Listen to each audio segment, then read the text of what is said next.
At Manhattan's most exclusive rooftop bar, three wealthy women made a terrible mistake. They mocked and shoved a quiet woman in a plain dress, calling her simple and out of place. What they didn't see was the man watching from across the room, her billionaire husband, who owned the entire building. Before we dive into this story of instant karma, hit that subscribe button and ring the notification bell. You won't believe how quickly these bullies regret their actions. Now let's get into what happened that unforgettable evening. Grace Bennett had never been comfortable with attention. Even after 8 years of marriage to one of New York's wealthiest real estate developers, she still preferred her simple navy dress to designer gowns, still chose quiet evenings at home over glamorous parties, and still introduced herself by her first name only, never mentioning her last name or who she was married to. At 32 years old, Grace had built a life focused on what truly mattered to her, running a children's literacy nonprofit, spending time with young students who struggled to read, and maintaining the genuine, humble spirit she'd carried from her modest upbringing in a small town upstate. Her husband, Daniel Bennett, loved her for exactly these qualities. While his business empire included over 40 commercial properties across Manhattan, he treasured coming home to a wife who didn't care about his net worth or social standing. Grace had fallen in love with him before she knew anything about his wealth, back when they met at a community center where he was volunteering. That authenticity was rare in his world, and he protected it fiercely. On this particular Friday evening in September, Daniel had surprised Grace with reservations at the Skyline, the most exclusive rooftop bar in Manhattan.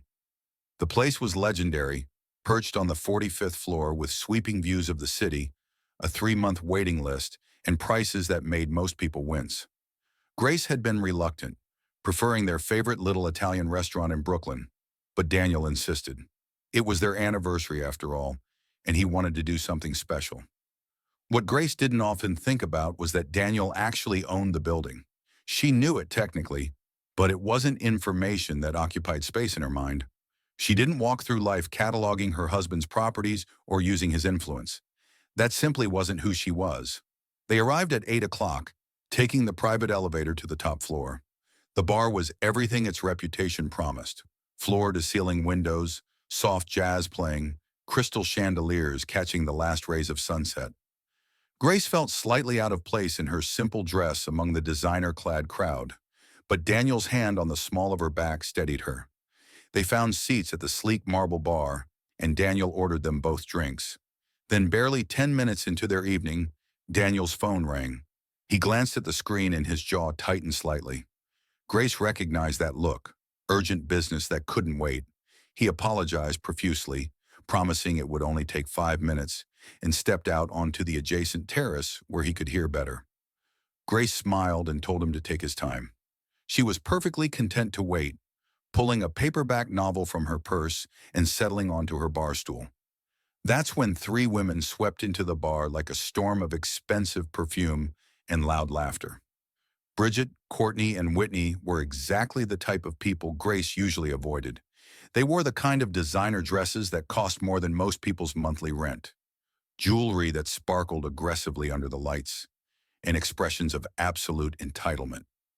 They were celebrating Bridget's 30th birthday, and from their volume alone, it was clear they expected the entire bar to acknowledge the importance of this occasion. The bartender, a young man named Kevin, immediately attended to them with the careful politeness reserved for demanding customers. They ordered a bottle of champagne, the most expensive one, naturally, and began holding court at their end of the bar, just 3 seats away from where Grace sat quietly reading. It didn't take long for them to notice her. Bridget spotted Grace first, her eyes traveling from the simple dress to the worn paperback to the lack of jewelry aside from a plain wedding band. She leaned toward her friends and whispered something that made all 3 of them look over and giggle. Grace felt their stares but kept her eyes on her book, hoping they'd lose interest. They didn't. "Oh my God," Courtney said, not even bothering to lower her voice. "Did someone wander in from the street? I didn't know they let just anyone up here anymore." The other 2 laughed, and Grace felt her cheeks warm. She turned a page in her book, pretending she hadn't heard. Whitney joined in, her voice dripping with fake concern. "Seriously, though, shouldn't there be some kind of dress code? I mean, We paid good money to be here. We shouldn't have to look at that. She gestured vaguely in Grace's direction. Kevin, the bartender, looked uncomfortable but said nothing. Grace took a slow breath and continued reading, though the words had stopped making sense on the page. She'd dealt with people like this before. Not often, but enough to know that engaging would only make things worse. Daniel would be back any minute, and they could move to their reserved table, away from these women. But Bridget wasn't content to just whisper insults from a distance. Perhaps emboldened by the champagne, or perhaps just naturally cruel, she slid off her stool and approached Grace directly. "Excuse me," she said, her tone sharp and mocking. "I think you might be lost. This is the Skyline. It's kind of an exclusive place. There's a TG Fridays about 6 blocks down that might be more your speed." Grace finally looked up from her book, meeting Bridget's eyes with a calm, steady gaze. "I'm not lost," she said quietly. "I'm waiting for my husband. We have reservations." Courtney had joined them now, standing just behind Bridget with her arms crossed. "Reservations?" she repeated, her eyebrows raised in exaggerated disbelief. "Honey, do you know how much it costs to eat here? Maybe your husband doesn't realize what he's gotten himself into. Should we start a collection to help you guys out?" All three women burst into laughter at this, as if it were the funniest joke ever told. A few other patrons glanced over, but quickly looked away, unwilling to get involved. Grace felt her face flush, but she kept her voice level. "I appreciate your concern, but we're fine. Thank you." She tried to return to her book, but Whitney wasn't done yet. She moved closer, deliberately bumping Grace's arm and making her lose her place on the page. "You know what I think?" Whitney said, examining her perfectly manicured nails. "I think you saw this place online and convinced some poor guy to bring you here so you could feel fancy for one night. Newsflash, we can all tell you don't belong. It's written all over you." Grace closed her book slowly and placed it on the bar. She could feel anger rising in her chest, but years of working with difficult situations in her nonprofit work had taught her to stay composed. "I'm sorry if my presence here is somehow bothering you," she said, her voice still calm. "But I have every right to be here. Now, if you'll excuse me." She started to stand, intending to go find Daniel on the terrace, but Bridget moved to block her path. "Oh no, you don't get to just walk away. You know what really bothers me? People like you who try to sneak into places where you don't fit in. It's embarrassing. For everyone." That's when Whitney, with a deliberate motion that she'd later claim was an accident, knocked her full champagne glass directly onto Grace's lap. The cold liquid soaked through Grace's dress instantly, making her gasp and jump to her feet. The three women erupted in laughter, barely trying to hide their delight at Grace's distress. "Oh my God, I'm so sorry," Whitney said, her voice dripping with false sincerity. "It's just that you were sitting in such a weird spot. You really shouldn't be in the way like that." Grace stood there, her dress soaked, her hands shaking slightly with a mixture of shock and restrained anger. Other people at the bar were definitely watching now, but still, no one intervened. Kevin looked like he wanted to help but seemed frozen, uncertain how to handle customers who were clearly wealthy and influential. "You need to apologize," Bridget said suddenly, her voice turning sharp and demanding. "You've ruined our evening with your presence. The least you can do is apologize and leave." Grace stared at her in disbelief. "Apologize? For what? For sitting here quietly? For being assaulted by your friend?" "Assaulted?" Courtney laughed harshly. "Don't be so dramatic. It was an accident. God, people like you always play the victim. Just admit you don't belong here and go." Grace felt something shift inside her. She'd been patient. She'd been kind. She'd tried to de-escalate. But there was a limit to what anyone should tolerate. "No," she said firmly, "I'm not going anywhere. And I'm certainly not apologizing to you." She tried to step around Bridget, but the woman moved with her, continuing to block her way. The situation was escalating in a way that made Grace's heart pound. She glanced toward the terrace, hoping to catch Daniel's attention, but she couldn't see him through the glare on the glass. "You know what your problem is?" Bridget said, stepping even closer into Grace's personal space. "You're simple. Just a simple little woman who thought she could play dress up for a night. Go back to whatever simple little life you crawled out of. Then, without warning, Bridget placed both hands on Grace's shoulders and shoved her, hard. Grace stumbled backward, her arms windmilling as she tried to keep her balance. She managed to catch herself on a bar stool, barely avoiding a complete fall, but the impact sent her purse flying and her book skittering across the polished floor. The entire bar went silent. Several people gasped audibly. Kevin started to come around the bar, finally spurred to action. But the three women were laughing hysterically. Courtney had her phone out and was recording, her face lit with cruel amusement. "Oh my God, this is perfect," she said between laughs. "Wait until everyone sees this." The simple country mouse couldn't even keep her balance. Grace's hands were shaking as she steadied herself. She could feel tears of humiliation and anger threatening to spill, but she refused to let them fall in front of these women. The physical shove had crossed a line that words never could. She'd been assaulted, publicly humiliated, and now recorded for their entertainment. What none of them noticed was the man who had just stepped back inside from the terrace. Daniel had finished his call a few minutes earlier and had been watching through the glass, trying to understand what was happening. He'd seen the champagne incident. He'd seen his wife surrounded and blocked from leaving. And he'd seen the shove that nearly sent Grace crashing to the floor. His expression as he crossed the bar was perfectly controlled, the kind of cold, dangerous calm that his business rivals knew to fear. The three women had their backs to him, still laughing and replaying the video, completely oblivious. Daniel reached Grace first, his hands gentle as they touched her arms, his eyes scanning her face with concern. "Are you okay?" he asked quietly. "Are you hurt?" The relief that flooded Grace's face at seeing him was visible. She shook her head. "I'm fine. Just, can we please leave?" But before Daniel could respond, Bridget's voice cut through. "Oh, perfect. The husband finally shows up. Hey, buddy, you might want to teach your girlfriend how to behave in public. She's been causing problems all night." Daniel slowly turned to face the three women, and something in his movement made Kevin, the bartender, go completely pale. The young man recognized Daniel Bennett immediately.